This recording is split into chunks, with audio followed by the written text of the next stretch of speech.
Good morning, everyone. How's everyone doing? It is so nice to see your faces. I see so many people on the chat. I see Haley, I see Fireblade Records, I see Chikali, I see Andrew, Alslim, all of the new names. I'm super excited that you guys are here. And I also saw that on our Discord channel, the RSVP for the office hours is now at like 2,400 something. I think it was close to 2,000. Yeah, 2,300. So I am so excited to see all of you guys. Thank you for tuning in. As always, I am here with my wonderful friend and host, August. Hey everyone, I'm still alive. Alive and thriving. Do you see that mustache? Yes. You don't grow this just on any upper lip. I know. And how do you feel like to host a session that now has 2,300 people RSVP? That's crazy. We're just like Regis and Kelly Lee. Yeah, I know. Guys, you guys are seeing the start of something amazing new. Later, we're going to be, in the future, we're going to be the Tonight Show with Conan O'Brien or something. And you can say, hey, I was one of the OGs. I was there from the beginning. I saw them when they were little, broadcasting from their living room with a trash truck in the back. For those of you who are coming back, you guys will know the reference. There is always a trash truck beeping in the middle of the office hours, and it's a signature now. Also, same with cats. Whenever cats climb, people type in cat alarm, I saw cats. So if you see a cat at any times today, make sure to leave a cat alarm. But what a nice and bright day. Today is Wednesday, middle of the week. I personally feel like this week is going by pretty fast, but still, I can't wait for weekends. August, do you have any fun weekend plans? It depends. I might go climbing. Oh, Last week I went climbing actually. Yeah. wow. For me, I had a pretty long weekend. I had some family visiting, so I went with them camping at Joshua Tree. It was really nice sleeping under the stars. But guys, please let us know what you guys did on your weekends. We want to know. I see some repeat names, so I feel like you guys are like my friends, and I really want to catch up on you guys about like what I did on the weekends and see like, oh, yeah, Cal went on a vacation. Haley went on a cruise. Yeah, so let us know. Let us know. Today we have a fun template that August is going to show for the first couple minutes while we gather up some of your new requests and questions. But August, tell us more about this funky template. What is this? So this is one of my favorite templates that wasn't made by me at all. I didn't even touch this one. And it's a llama that basically follows your head and bounces a ball. So if we restart or we start recording, it'll drop a ball. And you just have to keep it from hitting the top of the screen. It's way easier on a phone because your camera on your phone is like where you're looking. The camera and screen are aligned. But I've got like this webcam that's not at the same place. But yeah, this one's really cute because the llama's neck is made of a bunch of individual objects that are using our joint physics so that they can kind of like fluidly move around, and it just looks cute and goofy. And I really love the design of this. It really feels great. I've seen quite a few people make similar effects where they kind of just replace some of the assets, but then I've also seen some effects where they'll replace it with like a football player, and like it's like a human with a really weird neck. So yeah, there's a lot you can do without really changing the actual physics of the game. You can just kind of come up with funny ideas, and it's pretty fun. That is awesome. I've also seen really fun, creative uses of these. I think I've seen all sorts of animals. Um, And I think this is a really funky, awesome project. I want to see your versions. Maybe a bunny with a really long ear, or a lion with like a really long tame. I don't know, but give us your best versions of this template. I think it's so fun. Um, Other than just bouncing a ball, is there any other creative ways to use this project? I think the creative ways are literally whatever your imagination can come up with. Here, let's see if I can switch to the. Okay, much easier. Um, so you might notice that a bunch of joints are already set up as like a head and neck and body. So that kind of shows you how to use the joints. If you were to like use this chain of joints for something Mhm. else, that in itself is like almost a whole feature. Oh, So if you wanted to just take that part and delete the visual scripting, you would have just like a chain, which I think a lot of people for a long time wanted chain physics, and so this is it. uh-huh. Uh, so you would just attach one thing to the head end and one thing to the body end, and you would have these, and put whatever chain links you want, and it would be a chain. And keep in mind, a lot of this stuff is um, basically 3D joints. I think another fun idea, what you said inspired me. Instead of putting like a body there, maybe you can use it as like a really bouncy mustache, or you get yourself some like facial accessory, maybe like a choker or like a chain necklace. So yeah, use it to your own discretion.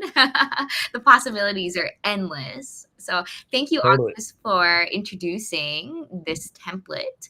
I did a poll whether you are a couch potato who likes to stay home, or a social butterfly who likes to go out and enjoy the nature, whatever it be. So please give us a vote on our poll to let us know what your preference is. Right now, Team Couch Potato is winning by a lot. It is 77%. I think I am in nature also a couch potato. I like having a relaxing time at home, watching Netflix, catching up on doing some spa day activities. But I've been trying to go out more and really get to enjoy the nature. I think even though it's winter in LA, it's not too cold, so it's a great time to go out and investigate. Okay, I'm seeing some questions from the chat already. Congratulations on people who have made an awesome effect. Cow is asking how to create a cut on image game. Example, swipe finger to cut a fruit in precise position slash angle, as users can cut in many unpredictable manners. How to anticipate the position slash angle of the cut. I think this question by Cow is reminding me of the very famous game Fruit Ninja. I used to play that so much. Well, from what I've seen in Effect House, we've seen some people try this, and there's a couple things that I would try in Effect House. Um, I don't think it really matters if I tell you how our version was done internally, but you might know that on the inside version we don't have the exact same version of Effect House. So we're doing some shader stuff, and it actually counts every single pixel of the fruit that you're slicing. So in the TikTok released game, where you slice fruit by swiping on the screen, that's a little different than you could make with Effect House currently, because literally it will count every pixel of the fruit. So that's kind of interesting, kind of fun. But I think in general, what I would do is I would hide, if I was using Effect House, I would just probably put a bunch of little tiny points on the screen on the fruit. And I would say, for each fruit, it would have a bunch of empty objects that mark a position on the screen.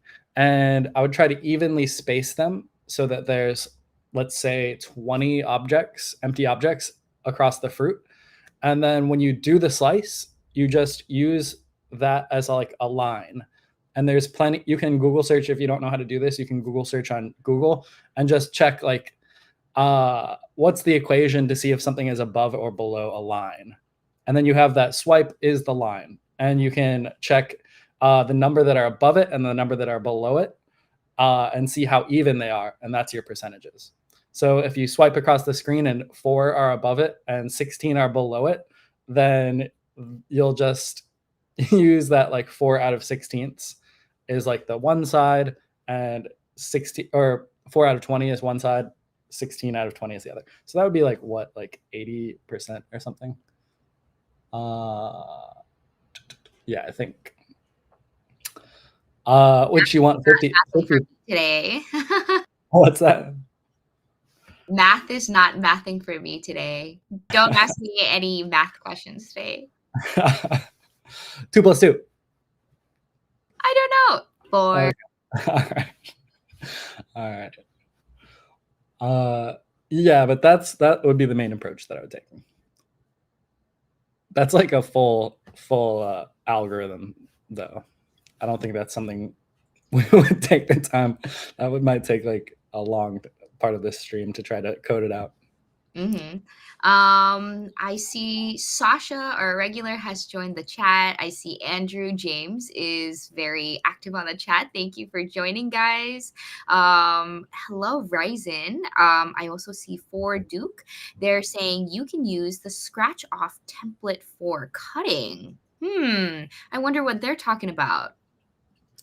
Oh, I think they mean like using that scratch off template and using the brush to erase the part that you swipe on the fruit if you were to slice it.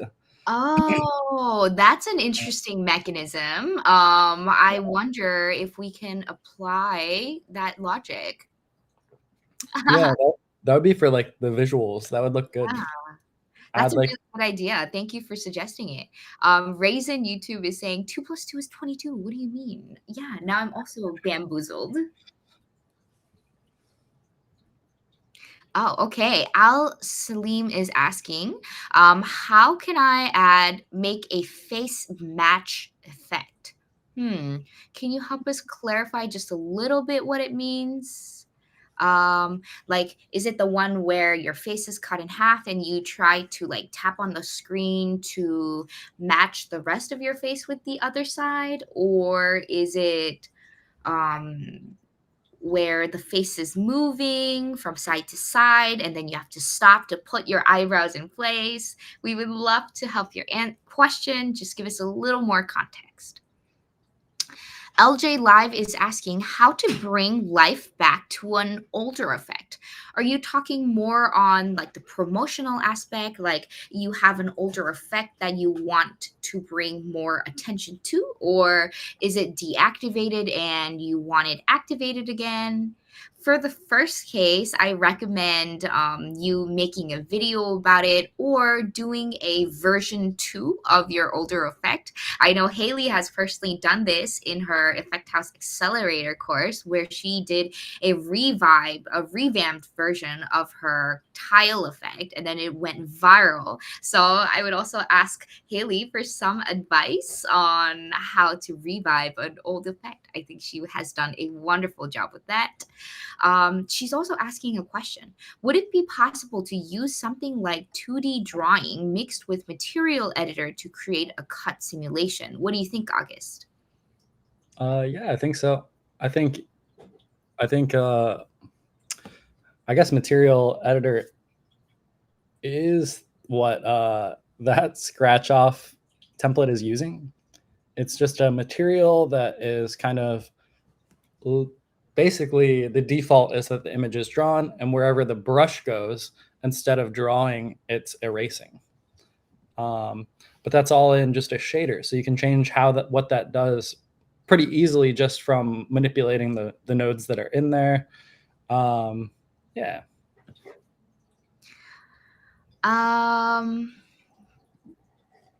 Do you think you can show us maybe a little example of how a person might be able to create a brush that erases instead of creates? I think you had a similar project earlier when you first came up with the drawing feature. Yeah. Let's open the scratch and reveal right now. So if we just to in case there's anybody in here who hasn't seen this, I'll just do a quick demo. When you brush on the screen, when you're like touching the screen, it erases. So this is a pretty popular trend right now, partially due to this template. So if we take a look, there's this scratch off 2D brush material. And if we go into the material editor, we'll see this is very simple. There's not much going on here. So what do we see? We have texture and texture alpha. So the texture is going to be the gray stuff. You'll see this gray rectangle when the effect starts, and that, if we take a look here, gray box is one of the items, and if we tap it off, we'll see the gray stuff is gone. So this shader, this material that we're working with here, is just taking in this texture. It's the gray. And then we're also, we're basically sampling it. So we're getting the image. This is getting the pixels from the image. And then on this other end, before we do other stuff with it, we're sampling in basically, this is the brush. This is going to be the brush. So when you use the brush, it will draw. We just don't see it. There's a hidden texture in the background where this brush is drawing on the screen.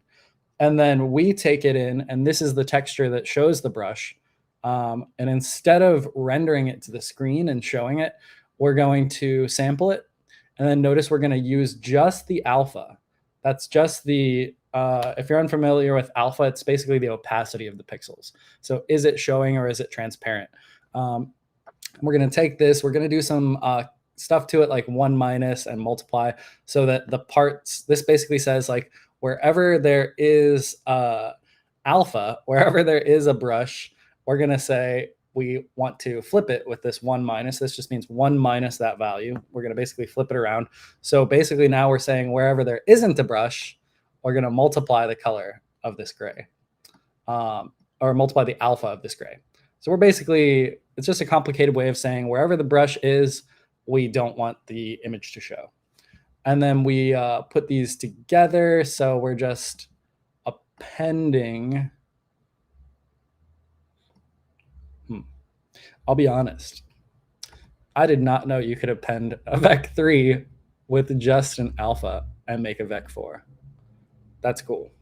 That's such a shortcut. I would have done an append 4 and a split to split them all out, or just like use these. Anyway, that's a nice little trick. And then, yeah, so this shader color, it could accept a Vec4 or it can accept a color. And that, so then you just see the gray where we've erased the parts where the brush exists. So if you want to see, yeah, I'll just show you how this flips it. If we take this alpha and we don't do the 1- and we just use it, then wherever we paint, you see that we're painting that gray. So that feels a little bit more like a real brush, right? Instead of an eraser. And that's all it takes. So I hope I didn't over-explain, and I hope I explained well enough. Perfect. I also see that Reem is facing an issue trying this template. She says the scratch and reveal template never loads for me. I tried everything. What could be the issue? Yeah, if you could reach out to support and let us know, and also in this chat, let me know what operating system you're on. Is it PC, Mac, or and then what effect house version number is pretty important as well. My best advice would be to reach out to our support and let us know if you are still unable to figure it out. But I really hope you get to use this template because I love the idea and I love doing scratch offs. But in person, when you're actually trying to do it, you have to get like a point, and then like when you do it, it flakes off. So I'm not really like a fan, but I think that was a good answer to a question. Let's see. Does anybody have any other questions about your projects? If so, leave it in the comments and we'll get to them now. But right now, we'll check out a question from the our Discord channel. August, do you know about that really viral effect where you are just cutting cucumbers and then it shows you how many cucumbers you can split into, or like cutting exactly at 49% or something? Yeah, yeah. I think people are asking a lot of questions. I think maybe this type of effect is in trend right now, but they're asking, like, okay, if I cut a cucumber, how can I create a motion as if I've cut the cucumber? Like, move it to the left a little bit, or like create a cut? Like, any advice on creating this sort of effect? Uh, for when you're doing this, sometimes it's really helpful to just take a look at what's happening in real life. Go cut a real cucumber, and and you'll see that each time you do a cut, yeah, it does move a little to the left. It's moving out of the way of the knife, and like each time you cut, it's like a tiny amount, so you can't really see it most of the time. But in these games, they're doing like 1,000 cuts, so that will make a significant shift, right? So I guess if you were making the cucumber with a 3D model uh, versus doing it with a texture, yeah, there's a couple different ways you could do it. I would, if I was using a 3D model with some reusable like slice pieces and like a large or like a, I guess you don't even maybe need the unsliced piece. But yeah, if you were just using a 3D model that had pre-baked, like maybe even just a plane with a bunch of slices, I'll probably just shift them to the left. Use a for loop, decide if it should be shifted uh, generally to the left with the whole group, or also add its own shift as well to shift away from its nearest neighbor. And then it would just be like you would start a timer. Oh, is this the part where I should try to make it? these are these are all very complex ideas today. This is like a whole effect. Well, that sounds like hard. Yeah, Uh, it seems like maybe we need to host the creator who created that effect, or have a dedicated session all yeah, about the slicing effects. It seems like you guys are very interested. Thank you for letting us know, and we'll try to prepare a tutorial for it so you guys can understand how to use like the swipe away feature or the material editor to create this kind of effect. yeah. Honestly, if I was trying to make something like that, I would probably stick with what I know best, and I would just use objects. One thing with Material Graph that would be super helpful is I've done a lot of experimenting. One thing I haven't quite figured out how to do yet is like feedback textures, to where you can, in a shader, you can write to a render texture. And that render texture will have a texture that just keeps track of some information. Like when you slice, it would just draw a red line vertically. And then I would know in the future I could read from that texture also, um, to see where all of my slices are. And then I could just erase those parts of the cucumber. Even though it didn't happen this frame, I could, there would be a history of it, because you would be writing pixels to a texture every frame. So that's how I would do it. I am not sure how to do that yet. I don't know if it's possible, because the main thing that stops me when I try to do this is that you can't write and read from a texture at the same time. It just, when you're reading from a texture, it will lock it so you can just read, and when you're writing to it, it will lock it so you can just write. So that's maybe I should put in a feature request to Yeah, make that possible. sounds. But that's how I would do it if I was writing it purely just with shaders. Mhm. Yeah. Yeah, I will try to prepare a tutorial and come back to you guys with useful resources so you guys can see how an image is cut. But August, can you show off your wonderful August mug? I saw him drinking from that cup today, and then I was also like, wow, that's very cool. Oh my gosh. It seems recent because it has your more recent hairstyle, or are you going back to an old hairstyle? I would say it just looks like my hairstyle. Mhm. I don't know. I maybe I go in cycles. Yeah, maybe you're back in the cycle of Maybe I'm a vampire. Okay, guys. I think we're going to end a little early today, but thank you so much for joining the live. I see 30 people has voted on our poll. At the end of the day, it was still 77%. Couch Potato won. Make sure to get some best enjoyed sleep. But thank you so much, guys, for joining. Filter Dank, you just joined. No. I'm so sad, but we'll be back another day with more fun updates and the tutorial I promised you guys. So see you guys soon. And here, I'll give you guys a sneak peek of my cat so we can end the live today with a cat alarm. This cat is confused because it was just peacefully sleeping by me at the table, and they're like, what? Where is this? And why are you showing me on the screen? His face. It's his face. Yep. They're all getting quite heavy now. It was quite strenuous to lift them today. So I'm also getting a workout as well. So guys, spam the cat emoji on the wall. But I think that is the end of the session today. It was so nice seeing you guys. Have a great rest of your week. Bye. Oh, I didn't even see you, Steven. Hi, Steven. Ending soon, saying final goodbyes. Next week. Bye Goodbye, everyone. Are we muted? bye. Wah, wah, wah.